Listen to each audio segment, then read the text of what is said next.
O Brasil, o que ele pode fazer para se desenvolver de uma maneira acelerada, que a gente, no nosso tempo de vida, veja reformas econômicas e políticas importantes? Paulo, você que vê de fora o Brasil. Eu vejo o Brasil como tendo um potencial enorme, um potencial de recursos naturais que vão se tornar cada vez mais valiosos no mundo. A nossa região amazônica, por exemplo, né? Para dar um exemplo entre muitos, e tem um potencial humano extraordinário, que é que o brasileiro tem uma criatividade que pouquíssimos povos que eu conheci na minha vida têm. O chinês, por exemplo, tem ótimas qualidades que nós não temos, disciplina, energia para trabalhar, mas o Brasil não tem a criatividade do brasileiro, a imaginação, sabe, a versatilidade, né? Que eu senti, inclusive, dentro do banco, comparando alguns brasileiros, poucos que nós tínhamos lá, com os chineses.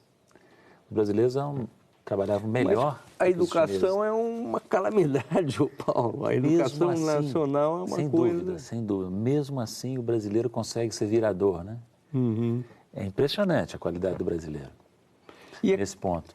E a questão do atraso tecnológico, do atraso de infraestrutura, nós vivemos num país que 50% não tem água encanada, não tem esgoto em casa. Então... Isso é um problema crônico, que nós vamos ter que superar, mas você pode ver esse problema crônico também como uma oportunidade, porque ali nessa área de infraestrutura, tem todo um conjunto de investimentos de alta rentabilidade social e econômica, esse banco que nós criamos junto com os outros BRICS pode ser um fator de financiamento da infraestrutura brasileira precária como é, de renovação, de ampliação. Nós temos, por exemplo, um potencial enorme para energia renovável, solar, a eólica, que está sendo explorado, pode ser mais explorado ainda. Então, eu sempre achei o seguinte, o Brasil é maior que muitos brasileiros.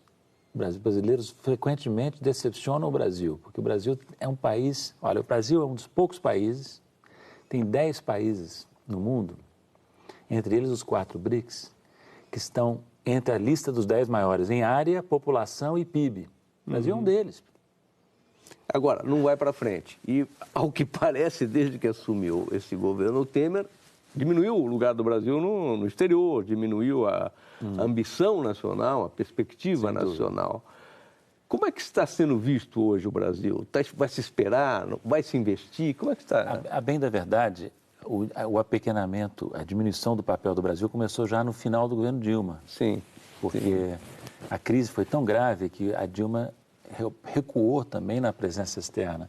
Mas com o governo Temer se ampliou essa redução do papel do Brasil. Então, eu acho que há uma certa perplexidade, porque o Brasil era visto como uma potência emergente não muito tempo atrás, 2010, né? E de repente mingou.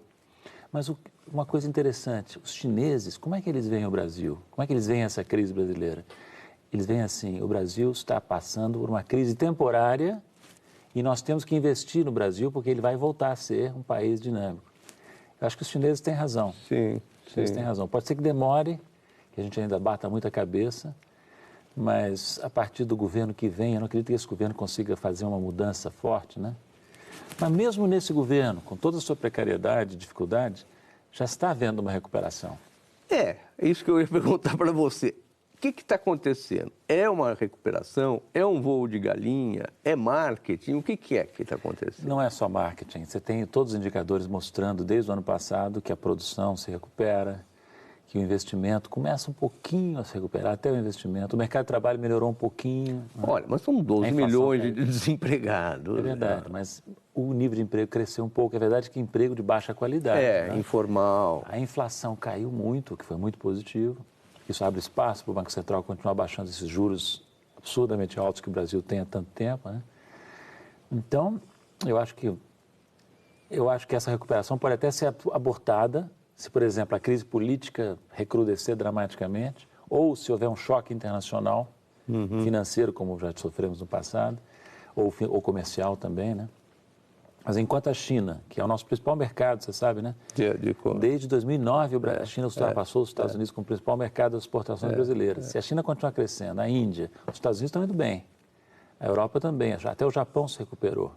Então, o ambiente internacional é favorável, o que explica, em parte, essa recuperação incipiente que o Brasil experimentou no ano Mas passado. minha impressão, salvo engano, não tem projeto. Também não se sabe o que o Brasil... Ah, sim. Não só não tem projeto, como nessa crise política nesse governo Temer, o projeto nacional que existia está sendo ameaçado, no meu entender. Porque várias posições que o Brasil tinha, por exemplo, na questão ambiental, o Brasil estava na vanguarda em muitas áreas, respeitado como um país preocupado com a crise ambiental mundial. Agora o governo é fraco, precisa de apoio parlamentar para a bancada do boi, né? E está fazendo concessões na área ambiental que estão prejudicando a imagem brasileira e prejudicando o Brasil, que é mais importante, né? Prejudicando a qualidade potencial da nossa vida, né?